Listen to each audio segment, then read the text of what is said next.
Hello दोस्तों, welcome back to my channel Pradeep math and reasoning classes में आपका स्वागत है। दोस्तों, आज का जो आपका टॉपिक होगा वो होगा दो चर वाले रैखिक समीकरण को हल करना। इससे पहले का जो टॉपिक था वो था एक चर वाले रैखिक समीकरण को हल करना। आज आपका जो टॉपिक है वो है दो चर वाले रैखिक समीकरण को हल करना। तो लगभग 4 या 5 क्वेश्चन है और हर एक विधि से मैं बता दूंगा। और इन सारे क्वेश्चनों को और ज़्यादा समझने के लिए डिस्क्रिप्शन में 3-4 लिंक है, आप वहाँ से जाके हमारे दूसरे चैनल पर इस चीज़ को बहुत ही अच्छे से पढ़ सकते हैं। तो चलो शुरू करते हैं। पहला ही क्वेश्चन है, लिखा है आपका 2x प्लस में 3y बराबर 11 लिखा है। ठीक है, हम कैसे हल करेंगे, एक एक स्टेप आपको समझना है और सेम इसी रूल से आपको हल भी करना है। तो ये हो जाएगा आपका 2x हो जाएगा प्लस ये हो जाएगा आपका 3y हो जाएगा बराबर आपका 11 हो जाएगा। इसको मान लेंगे समीकरण में फर्स्ट। दूसरा लिखेंगे, ये हो जाएगा आपका 2x हो जाएगा माइनस में आपका 4y हो जाएगा बराबर में माइनस में आपका 24 हो जाएगा। ये हो जाएगा आपका समीकरण सेकंड हो जाएगा। ठीक है, समीकरण फर्स्ट आ चुका है, समीकरण सेकंड आ चुका है। तो करना क्या है, यहाँ पे देख रहे हैं कि y के साथ 4 है और यहाँ पे y के साथ 3 है। हमें इन दोनों को बराबर करना है। आप x को भी बराबर है आप काट सकते हो, तो चलो x को ही काट देते हैं। यहाँ पे हम लिखेंगे क्या, लिखेंगे घटाने पर। ठीक है, घटाने पर क्यों लिखेंगे, क्योंकि दोनों चिन्ह, ये भी आपका प्लस में है और ये भी आपका प्लस में है। तो प्लस प्लस तो हम सीधा घटाएंगे तभी तो हम इसको काट सकते हैं। तो ये प्लस है तो माइनस हो जाएगा, ये माइनस है तो प्लस हो जाएगा, ये माइनस है तो प्लस हो जाएगा। अब आपको ये बीच वाले चिन्ह से मतलब नहीं है, ये आपका प्लस में है और ये वाला 2x माइनस में, तो ये प्लस माइनस से कट जाएगा। ठीक है, तो इसको काट देंगे। ये प्लस 3y है और ये प्लस 4y है, तो 3y में 4y जोड़ेंगे तो ये आपका 7y हो जाएगा बराबर, ये भी प्लस में ये भी प्लस में, 24 में 11 जोड़ेंगे तो ये आपका 35 हो जाएगा। अब यहाँ पे इसको जो कट रहा है काट देंगे, 7 एकम 7 और ये 7 बचे में आपका 35 हो जाएगा। ठीक है, तो y का जो मान निकल के आएगा वो निकल के आ गया 5। और ये जो विधि कर रहे हैं ना, इस विधि को हम लोग कहते हैं विलोपन विधि। ठीक है, जो सबसे सरल विधि यही होती है आपकी विलोपन विधि। ठीक है, मेरे हिसाब से तो सबसे सरल यही होती है विलोपन विधि। तो पहले विलोपन विधि के 2 सवाल बता देते हैं, फिर आपका प्रतिस्थापन विधि से और एक आपका वज्र गुणन खंड विधि से भी बता देंगे। इन सारे क्वेश्चन को और ज़्यादा जानने के लिए डिस्क्रिप्शन में लिंक है, आप वहाँ पर जाकर देख सकते हैं। चलो इसके बाद क्या करते हैं, इसके बाद लिखेंगे कि y का मान आप किसी भी समीकरण में रख सकते हो। तो लिख सकते हैं समीकरण फर्स्ट में रखने पर। ठीक है, समीकरण सेकंड में रखोगे तब भी आंसर आएगा, फर्स्ट में रखोगे तब भी आंसर आएगा, आप किसी भी समीकरण में रख सकते हो। तो ठीक है, समीकरण फर्स्ट जो है आपका वो है 2x प्लस में 3y बराबर में आपका लिखा है 11। तो ये हो जाएगा 2, यहाँ पर x हो जाएगा प्लस में 3 हो जाएगा, y का मान कितना आया 5 बराबर आपका 11 हो जाएगा। ये हो जाएगा आपका 2x हो जाएगा प्लस, ये तो एक समीकरण वाला ना, इसके पहले हमने वीडियो बताया है, अगर आपने नहीं देखा है तो जाकर देख लीजिए। 3 को 5 से गुणा करोगे आपका हो जाएगा 15 बराबर में आपका 11 हो जाएगा। इसके बाद क्या होगा, यहाँ पे हो जाएगा आपका 2x हो जाएगा बराबर ये 11 हो जाएगा, प्लस 15 को इस साइड भेजेंगे तो माइनस में 15 हो जाएगा। ये हो जाएगा आपका 2x बराबर 15 में से 11 घटा देंगे तो माइनस में 4 हो जाएगा। यहाँ पे 2 एकम 2 और ये 2 दूना 4 हो जाएगा। तो x का जो मान निकल के आएगा वो निकल के आएगा माइनस में 2 और यही आपका हो जाएगा आंसर। तो आप यहाँ पर लिख भी दोगे कि x का जो मान निकल के आएगा वो माइनस में 2 निकल के आएगा और y का जो मान निकल के आएगा वो प्लस में 5 निकल के आएगा, और ये जो हो जाएगा ये हो जाएगा आपका करेक्ट आंसर। तो ये कौन सी विधि से हमने हल किया है, ये हमने किया है विलोपन विधि से। ठीक है, हम हर एक विधि के 2-2 क्वेश्चन आपको बता दे रहे हैं, जिस कारण आपका ये टॉपिक पूरी तरह से क्लियर हो जाए। तो चलो बढ़ते हैं अगले क्वेश्चन की ओर। क्वेश्चन नंबर 2 में आपका लिखा है 3x प्लस में 2y बराबर 8 और दूसरा समीकरण है 5x माइनस में 2y बराबर में 16। इसको मान लेते हैं समीकरण फर्स्ट और इसको मान लेते हैं समीकरण सेकंड। ठीक है। इसके बाद यहाँ पर भी देखेंगे कि हमारा जो मान है वो बराबर है कि नहीं। यहाँ पर देख रहे हैं y का मान 2 है, यहाँ पर भी y का मान 2 है। अगर ऐसा कंडीशन आ जाता है तो सवाल आपका सरल हो जाता है। ठीक है। और सबसे बड़ी बात तो ये है कि यहाँ पर चिन्ह भी अलग अलग है, ये प्लस है ये माइनस है, आपके लिए और ज़्यादा फायदे हो जाएगा। तो ये हो जाएगा आपका, ये प्लस और माइनस ये तो कट ही जाएगा। ठीक है। जब इनको जोड़ेंगे और 5 में 3 जोड़ेंगे, दोनों को जोड़ देंगे तो ये 5 और 3 8x हो जाएगा, बराबर यहाँ भी जुड़ जाएगा। 16 में 8 जोड़ेंगे तो 16 और 8 24 हो जाएगा। काट देंगे इसे, 8 एकम 8, 8 त्रिका क्या हो जाएगा 24 हो जाएगा। तो x का जो मान निकल के आएगा वो निकल के आएगा 3। ठीक है। x का मान क्या आ गया 3। फिर लिखेंगे x का मान रखने पर, x का मान रखने पर, तो x का मान आपका क्या है, ये आपका 3x प्लस में आपका क्या है 2y बराबर में आपका क्या है, ये है आपका 8। तो यहाँ पे मान उठा के रखेंगे तो ये हो जाएगा 3, x का मान हो जाएगा 3 प्लस में यहाँ पे 2y बराबर में आपका हो जाएगा 8 हो जाएगा। 3 को 3 से गुणा करेंगे, 3 त्रिका 9 प्लस में आपका 2y हो जाएगा बराबर में आपका 8 हो जाएगा। इसके बाद ये आपका हो जाएगा 2y बराबर 8 प्लस 9 को बराबर के इस साइड भेजेंगे तो माइनस में 9 हो जाएगा।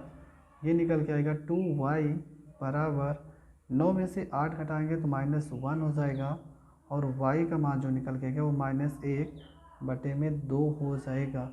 तो x का मान भी आ गया, y का मान आ गया। हम यहाँ पर लिख भी देंगे कि x बराबर में 3 और y बराबर में -1/2, ये हो जाएगा आपका करेक्ट आंसर। ठीक है, 1/2 होगा।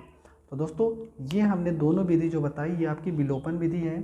अब हम देखते हैं प्रतिस्थापन विधि से कैसे क्वेश्चन को सॉल्व करते हैं। तो हमारा अगला क्वेश्चन है s माइनस में t बराबर 3 तथा s अपान में 3 प्लस t अपान 2 बराबर में 6 है। इसे हम करेंगे प्रतिस्थापन विधि से। ठीक है, कौन सी विधि से करेंगे, हमने विलोपन विधि का सवाल पढ़ ही लिया है।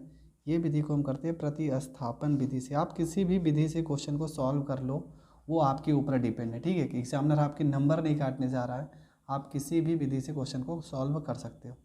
तो ये आपका समीकरण है फर्स्ट और ये आपका है समीकरण में सेकेंड। हम करेंगे क्या, समीकरण फर्स्ट से हम s का मान निकाल लेते हैं। तो ये हो जाएगा s बराबर हो जाएगा आपका, ये हो जाएगा 3 माइनस टी को अगर बराबर की इस साइड भेजेंगे तो यहाँ पे प्लस में t हो जाएगा। ठीक है, माइनस में t को अगर बराबर के इस साइड भेजोगे तो प्लस हो जाएगा। फिर लिखेंगे s का मान समीकरण सेकंड में रखने पर, समीकरण सेकंड में रखने पर, अगर आप समीकरण फर्स्ट से मान निकालोगे तो आपको समीकरण सेकंड में रखना होगा। अगर आप समीकरण सेकंड से मान निकालते हो तो समीकरण फर्स्ट में रखना होगा, ये चीज़ आपको पता होना चाहिए। ठीक है, तो यस का मान क्या आ गया 3 प्लस में टी, तो यहाँ पे यस लिखा है ना, तो इसकी जगह पे क्या लिखेंगे 3 प्लस में यहाँ पे टी हो जाएगा। बटे में आपका 3 है तो बटे में 3 हो जाएगा, प्लस में यहाँ पे टी अपान में 2 हो जाएगा, बराबर यहाँ पे 6 हो जाएगा। गुणा करेंगे, 2 को 3 में गुणा करेंगे 6 हो जाएगा, प्लस में 2 को t में गुणा करेंगे तो 2t हो जाएगा, प्लस में 3 को t में गुणा करेंगे 3t हो जाएगा, बराबर नीचे 3 को 2 से गुणा करेंगे 3 दूना 6 हो जाएगा, बराबर में आपका 6 हो जाएगा। इसके बाद ये हो जाएगा आपका 6 प्लस में 3 में 2 जोड़ोगे तो ये 5t हो जाएगा, बराबर 6 को 6 से गुणा करोगे तो 6 छवा के 36 हो जाएगा। ये आपका 5t हो जाएगा बराबर 36, प्लस 6 को बराबर के साइड भेजेंगे तो माइनस में 6 हो जाएगा। ये आपका 5t बराबर हो जाएगा आपका 30 हो जाएगा। यहाँ पे जो वैल्यू कट रही है उसको काट देंगे, 5 से अगर हम 30 को काटेंगे तो 5 छक 30 हो जाएगा। जो t का मान निकल के आएगा वो निकल के आएगा 6। ठीक है, t का मान निकल के आ गया। फिर लिख भी देंगे t का मान रखने पर, t का मान रखने पर, और वो t का मान कहाँ पे रखेंगे, ये जो हम यस का मान निकाले हैं यहीं पर रखेंगे तो आसानी से सॉल्व हो जाएगा। तो s बराबर आपने लिखा था 3 प्लस में t और t का मान निकल के आया 6, तो यस बराबर हो जाएगा 6 में 3 जोड़ोगे 9। ठीक है, तो आपको आंसर भी लिखना है कि s बराबर आपका 9 हो जाएगा और t बराबर आपका 6 हो जाएगा। ये आपका करेक्ट आंसर हो जाएगा। आप उत्तर की जांच भी करना चाहो तो आप कर सकते हो। उत्तर की जांच कैसे होगा, ठीक है। मान लो जांच अगर करना हो तो आपने लिखा क्या है, लिखा है कि s माइनस में t बराबर में आपने 3 लिखा था। s का मान 9 आया है और t का मान 6 आया, बराबर तो 3 है। 9 में से 6 गया 3, बराबर में 3। LHS और FSH दोनों मान बराबर आ चुके हैं, इसका मतलब आपका जो आंसर है वो सही है। तो अगला क्वेश्चन देखते हैं और आज का लास्ट क्वेश्चन। हमने कहा इस टाइप के और अधिक क्वेश्चन देखने के लिए आप डिस्क्रिप्शन में बहुत सारी लिंक हैं, आप वहां से जाके इस तरह के बहुत सारे क्वेश्चन को सॉल्व कर सकते हो। तो चलो देखते हैं। आपका क्वेश्चन है 3x माइनस वाई बराबर 3। 3x माइनस में y बराबर में आपका 3, इसको मानते हैं समीकरण में फर्स्ट। दूसरा समीकरण है 9x माइनस में 3y बराबर में 9, ये आपका समीकरण सेकंड हो जाएगा। समीकरण फर्स्ट हो चुका, समीकरण सेकंड हो गया। फिर हम क्या लिखेंगे, समीकरण फर्स्ट से, ठीक है। समीकरण फर्स्ट से, समीकरण फर्स्ट से क्या करेंगे, हम मान निकाल लेंगे। कैसे, तो ये हो जाएगा आपका 3x हो जाएगा बराबर माइनस वाई को इस साइड भेजेंगे तो ये प्लस में y हो जाएगा। यहाँ पे x बराबर आपका हो जाएगा 3, यहाँ पे गुणे में है, बराबर के इस साइड भेजेंगे तो ये बटे में हो जाएगा, ठीक है। तो x का आपका मान निकल के आया है 3 प्लस में y बटे में 3। फिर यहाँ पे लिखेंगे क्या, x का मान समीकरण सेकंड में रखने पर, समीकरण सेकंड में रखने पर, तो समीकरण सेकंड आपका है 9x माइनस में आपका 3y बराबर आपका 9 है। तो यहाँ पे हो जाएगा आपका 9 हो जाएगा। x का मान है आपका 3 प्लस में y बटे में आपका 3 हो जाएगा, माइनस में आपका 3y हो जाएगा, बराबर में आपका 9 हो जाएगा। 3 एकम 3, 3 त्रिका 9 हो जाएगा, ठीक है। फिर इसको हम गुणा कर देंगे, 3 को 3 से गुणा करेंगे 3 त्रिका 9, प्लस में 3 को y से गुणा करेंगे 3y हो जाएगा, माइनस में यहाँ पे 3y हो जाएगा, बराबर में आपका 9 हो जाएगा, ठीक है। वैसे इस क्वेश्चन में तो आंसर 0 ही आ रहा है, कोई दिक्कत नहीं। हम हल करना तो आपको सिखाई दे रहे हैं। 9y से 9y कट जाएगा। तो यहाँ पे अगर इस तरह का क्वेश्चन कभी भी आए तो आपको लिखना है इस समीकरण का कोई हल नहीं है, ठीक है। कोई हल नहीं है, बस इतना आपको लिख देना है और एग्जामिनर आपको पूरे नंबर दे देगा। तो दोस्तों आज हमने सीखा कि दो चर वाले रैखिक समीकरण को आप किस तरीके से हल करते हो।